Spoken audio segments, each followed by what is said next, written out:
istrinya mengizinkan, tapi anaknya itu jangan Pak, jangan datang gitu.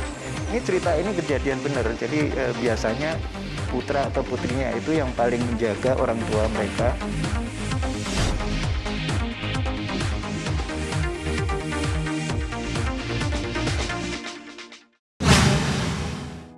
Kebetulan saya sebagai waktu itu masih di majalah apa ya, lupa. Anita Cemerlang. Anita ya. Saya ditugasi kantor untuk meliput Yngwie Malmsteen, sebuah grup dari Swedia atau tepatnya artis gitaris dari Swedia. Dan saat itu dalam sebuah liputan saya ketemu seorang pakai jas putih gitu ya. Saya pikir dia tuh perawat gitu ya, yang lagi ngurusin kalau artis-artis sedang sakit dan lain-lain, dan pada akhirnya itu siapa sih, sibuk bener, karena waktu itu ada satu keributan di balik panggung, bahkan di depan panggung pertunjukan, dan memang kalau ada pertunjukan musik besar selalu ada petugas medis di sana dan dipimpin oleh seorang dokter. Tapi saya nggak tahu kalau orangnya hilir mudik, karena waktu itu orangnya kecil sekali. Saya pikir itu adalah perawat dari sebuah rumah sakit yang sedang mengurus keributan itu ya, dari sisi kesehatan. Ternyata dia adalah dokter, dan dokter ini Dokter Pauline ini. Ya memang pada saat itu kan memang lagi ada perhelatan di Solo tuh. Biasanya memang saya ikutan tuh. Pada saat itu ditunjuk jadi tim kesehatannya untuk acara itu. Jadi memang sibuk banget tuh pada saat itu, karena ada kejadian keributan penonton lah. Biasa kadang-kadang kan memang suka seperti itu, makanya dipersiapkan lah kalau ada hal-hal semacam itu, tapi tim kesehatannya sudah siap. Kebetulan waktu itu saya jadi ketua tim kesehatannya. Ya, jadi sibuk lah. Dokter muda ya waktu itu? Lulus ya? Saya dokter di puskesmas sebenarnya. Kalau di puskesmas itu kan di bawah pemerintah daerah setempat kan. Jadi kalau Pemda itu di kota itu ada acara-acara, pasti akan ada tim kesehatan yang ditunjuk gitu ya. Biasanya yang ditunjuk itu yang muda-muda, biasanya begitu. Pada saat itu saya memang belum terlalu lama tuh menjadi dokter di Solo. Jadi dipilihlah saya untuk jadi ketua tim kesehatan waktu itu. Dan ketemu saya. Dan ketemu beliaunya ini ya, rada kaget juga saya gitu kan. Ini Benz Leo ini bener nih gitu kan. Oh, sudah tahu karena saya kan penggemarnya Gadis waktu itu ya. Gadis, kemudian waktu aku masih SMA mungkin ya. Itu tahun berapa ya? Tahun 70-an lah. Itu kan beliau masih di Gadis ya, masih di Gadis. Terus saya salah satu penggemarnya tuh, penggemar Gadis maksudnya. Jadi kan baca juga tulisan-tulisannya. Jadi dari semenjak Aktuil malahan. Aktuil itu kakak-kakak saya tuh yang senang banget itu baca Aktuil. Jadi kan di situ juga ada nama Benz Leo itu kan ada juga. Jadi sebenarnya sudah tahu, sudah tahu lah dari namanya, nama besarnya tuh udah tahu karena ada di Aktuil, ada di Gadis begitu. Waktu makanya agak bingung ya. Bener nih gitu kan, mau naksir orang biasa gitu kan. Orang di sekitarnya kan artis-artis terkenal, ada Vina waktu itu, zaman waktu itu kan ada Vina, Ute, banyak kan yang sahabat-sahabatnya. Memes, gengnya yang aku tahu setelah menikah, ternyata memang orang-orang yang dekat sama beliaunya ini, sahabat-sahabatnya gitu. Jadi kok malah milih orang biasa ya gitu. Kok tidak memilih artis gitu, sesama artis. Saya dulu di kalangan teman-teman musisi penyanyi itu adalah sahabatan sama mereka. Geng kami ini adalah ada Vina, ada Memes, kemudian ada Ica, Marisa Haq maksudnya, dan pasangan mereka antara lain Kang Fauzi tentu saja, kemudian di situ ada ATMS. Terus Vina itu waktu itu ada Mas Boy ya, yang sekarang suaminya juga. Tapi Boy ini karena dia sibuk rally ya nggak pernah kumpul. Tapi kita sering ada pertemuan-pertemuan di rumahnya Ikang, di rumahnya Adi dan lain-lain gitu. Nah, pergaulan ini menjadi menarik sekali karena memang saya tetap menempatkan diri sebagai jurnalis, tapi yang dekat, sangat dekat dengan para musisi itu. Nah, tentu saja karena perkenalan inilah pilihan saya tidak pada mereka, karena mereka sudah saya kenali secara dekat, pada akhirnya memang lebih nyaman orang di luar itu. Nah, tapi yang tidak terduga itu adalah jodoh saya dokter itu kan sebetulnya. Yang terjadi kan itu.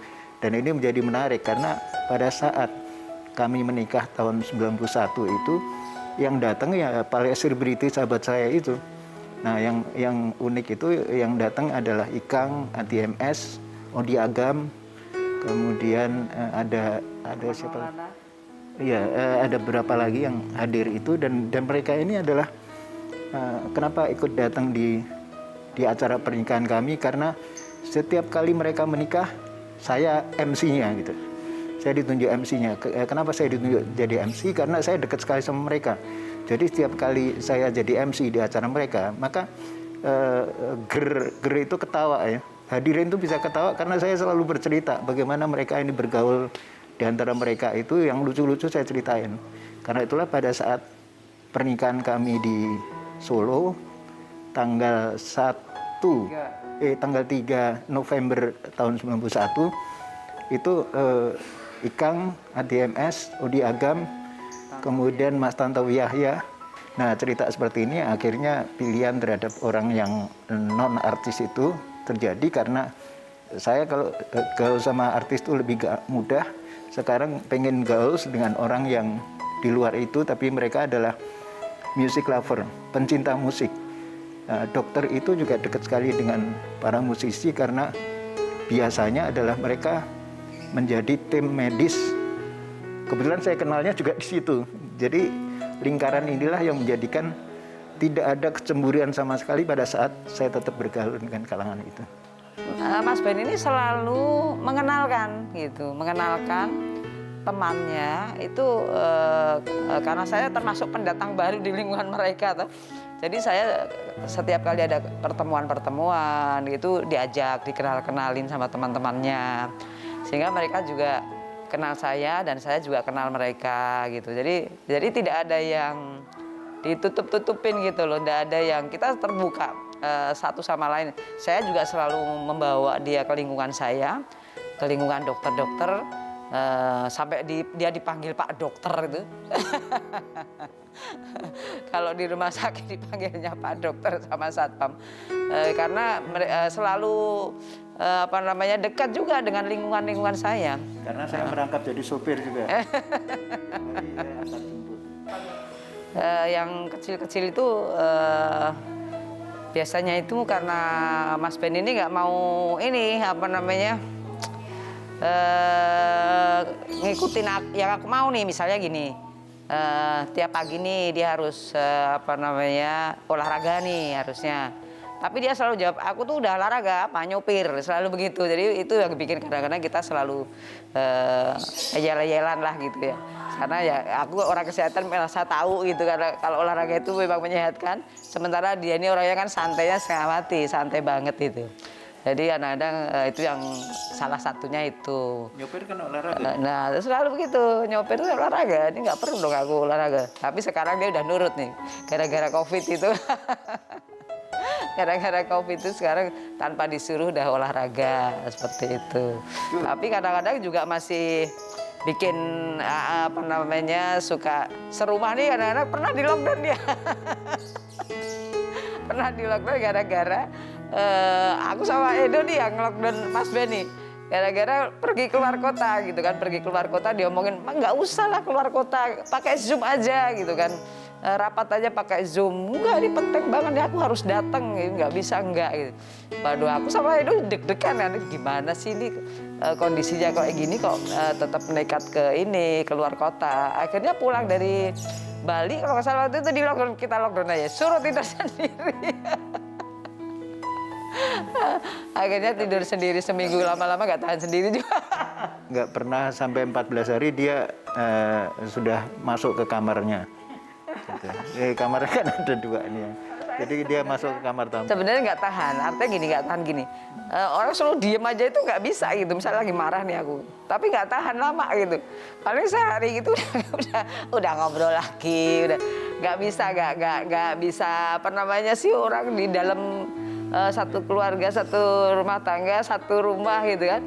Itu suruh diem-dieman lama-lama itu paling nggak bisa saya itu. Jadi ya intinya kita ini memang nggak boleh marahan terlalu lama kan. Sebetulnya. Jadi emang harus saling memaafkan. Di rumah ini yang jadi polisi itu adalah anak kami.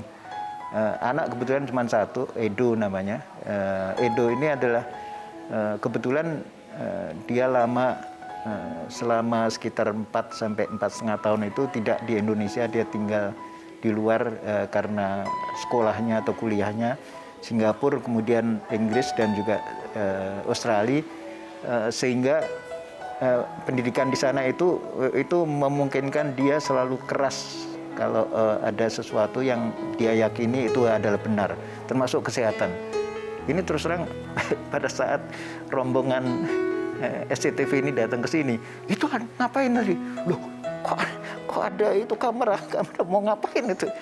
Ya, nanti pakai protokol kesehatan yang benar. Itu Edo yang ngomong, bukan kami berdua. Kami kan menerapkan ini, tapi inilah yang paling menarik.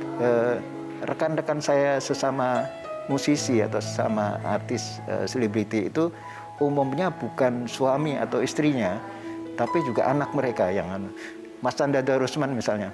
Istrinya mengizinkan, tapi anaknya itu jangan Pak. Jangan datang gitu. Ini cerita ini kejadian benar. Jadi biasanya putra atau putrinya itu yang paling menjaga orang tua mereka, sehingga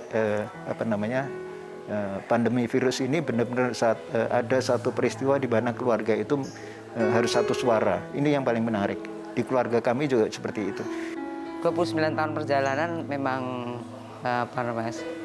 sebenarnya banyak sekali yang bisa kita belajar dari kebersamaan kami. Yang jelas menjadi lebih saling mengerti ya, lebih saling mengerti.